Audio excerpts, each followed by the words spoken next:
Экинчи маселе агай, бул акыркы учурда аябай актуалдуу маселе болуп кетти. Мектеп формасы боюнча жоолукчан кыздарды ошо мектеп директорлору, администрация сабакка отургузбай, киргизбей койгон учурлар көп катталып атат да. Бул укуктук талаада муну кандай чечмелесек болот? Эми негизи мына ушундай маселелерди парламентте акыл эстүү, билимдүү, анан кийин кыргыз элинин маданияты, анан окуу, тарбиялоо эрежелери дегенди парламентте карап, ошол элге мыйзамдаштырып бериш керек. Анан ошол жерде элги талкууга коюш керек.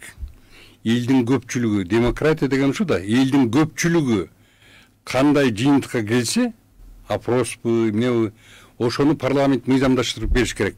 Жалпы эл демократия деген ошол көп азчылыктын жанагы мен мындай кийем, форма кийем, жок мен жоолук менен барам дегендер аргандайбы, бирок ал парламент карап туруп мыйзамдаштырып бериш керек.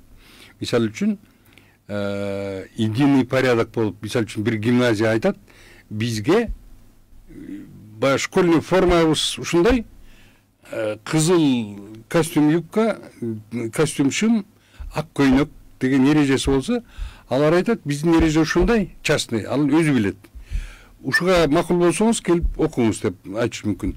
Бирок силер жоолук салынбагыла деп дагы айтыштын өзү укукту бузуу. Ал кандай кийем десе, ал өзү билиш керек. Бирок разношерстный болуп эле жанагындай түшүнүксүз течениелерди мына ушуларды парламент карап туруп, элден опрос кылып туруп, мыйзамдаштырып бериш керек. А мыйзам чыккандан ошого баары баш ийиш керек.